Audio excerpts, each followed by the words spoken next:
Hola a todos. En los próximos minutos comenzaremos a estudiar un tema que, como ustedes pueden ver siguiendo las imágenes, tiene que ver con la religión. Vamos a ver qué fue la Reforma Católica, ubicándola en la Edad Moderna. Ahora bien, tradicionalmente se denominó reforma a esta especie de revolución, pero no pensemos en una revolución armada, sino una revolución religiosa, como ustedes se pueden imaginar, que va a romper con la unidad de la Iglesia Católica en el siglo XVI. Rompe con la unidad de la Iglesia Católica en el siglo XVI. Lo vamos ubicando así para que a ustedes les quede bien fijo el concepto. Y una vez que rompe con la unidad de la Iglesia Católica en el siglo XVI, va a lograr que se separen de la Iglesia también todos aquellos hombres que aceptaban nuevas doctrinas, conocidas con el nombre de protestantismo. Entonces aparecerán nuevas doctrinas separadas de la ideología de la Iglesia que recibirán el nombre de protestantismo. Muy bien, quedándonos claro esto, nosotros debemos hablar ahora de lo que es el protestantismo así. Cuando hablamos de protestantismo, vamos a entenderlo, vamos a ubicarlo aquí, como una nueva interpretación de las Sagradas Escrituras. Nueva interpretación de la Biblia, ¿sí? Básicamente ellos entendían lo que decían las Sagradas Escrituras de una manera diferente a la que le interpretaba la Iglesia Católica. Pero existió también no solo la aparición de estas nuevas doctrinas, este alejamiento de aquellos que no querían entender a las Escrituras y que mantenían otras ideas con respecto a la Iglesia Católica, sino que también dentro de la Iglesia Católica se dio una reforma conocida como contrarreforma. Contrarreforma dentro de la Iglesia. Dentro de la Iglesia. Entonces, dentro de la Iglesia hablamos de la aparición de esta contrarreforma, de este cambio que vamos a ver en unos minutos. Y dentro, o digamos, fuera, mejor dicho, de la Iglesia Católica, el alejamiento de algunos fieles y la aparición del protestantismo como una versión diferente, una subversión de lo que era la interpretación de la Biblia y otras doctrinas cristianas. Pero vamos un poquito más adelante y vamos a hacer un espacio en nuestra pantalla porque a principios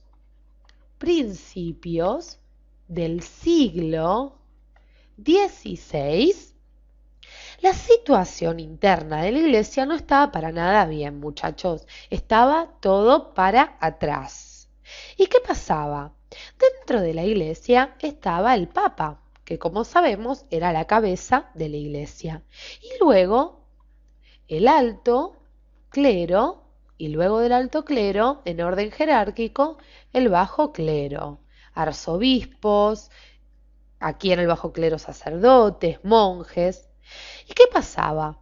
El bajo clero apenas gozaba de beneficios y el alto clero vivía rodeado de lujos.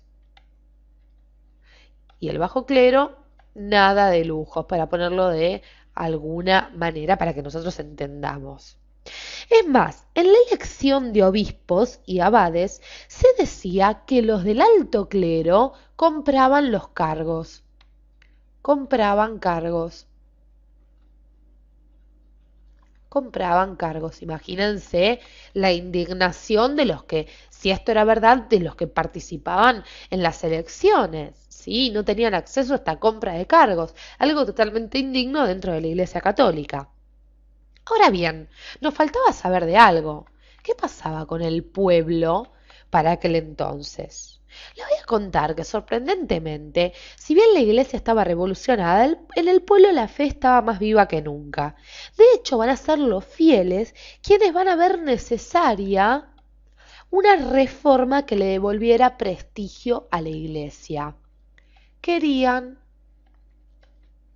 la reforma, sobre todo para devolver este prestigio perdido de la Iglesia Católica. ¿Cómo era posible que se ande hablando de esta compra de cargos y de todas estas, digamos, chantadas que se hacían dentro de la Iglesia Católica? Y ahora sí pasemos a nuestras siguientes imágenes porque les voy a presentar al padre del protestantismo llamado Martín Lutero. Martín Lutero. Y esta imagen que estamos viendo aquí es un retrato de Lutero hecho por Cranach. Cranach fue, digamos, el pintor oficial de la Reforma. Pintor oficial de la Reforma. Muy bien, pero hablemos de Martín Lutero, porque Martín Lutero fue un fraile alemán,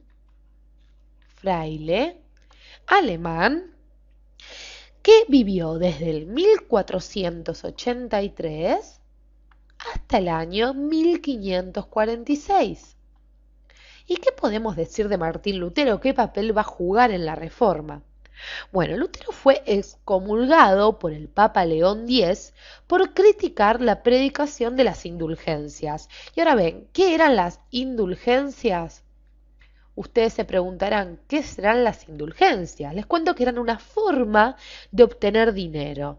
Y el Papa necesitaba este dinero porque para aquel entonces tenía que terminar la Basílica de San Pedro del Vaticano. Entonces el Papa León X aprovechaba y aplicaba estas indulgencias para obtener dinero.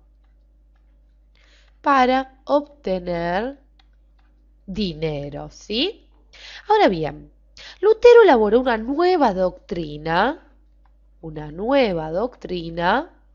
propia de la Reforma. Como decimos, es el padre de la Reforma, que promulgaba la salvación por la fe. Nueva doctrina que promulgaba la salvación por la fe como principio fundamental.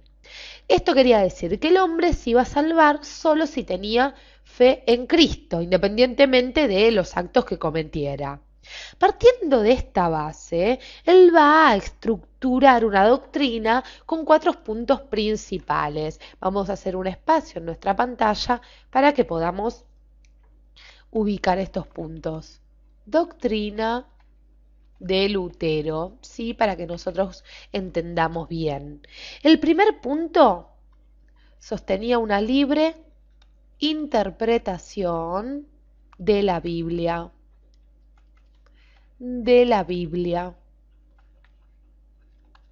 El segundo principio promulgaba que son válidos 2 sacramentos. Valen 2 sacramentos. ¿Cuáles son estos 2 sacramentos que valen? El bautismo y la Eucaristía. Bautismo y Eucaristía. El tercer principio decía que se suprime el culto a la Virgen y a los santos. Es decir, no se adora más a la Virgen ni tampoco a los santos, ¿sí?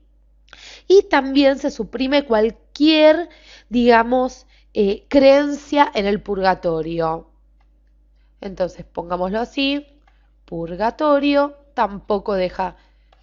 también deja de existir, mejor dicho, para los protestantes. Y como cuarto principio, Lutero promulga o dice que se va a suprimir el celibato atrás también, y la ostentación en los templos. Ostentación, nada de oro, por ejemplo.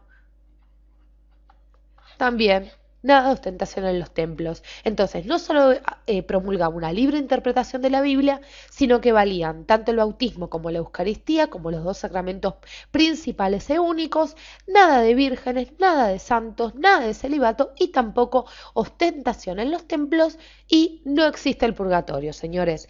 Las doctrinas de Lutero se van a expandir rápidamente por los estados alemanes. Por los estados alemanes. No olvidemos que era un fraile alemán.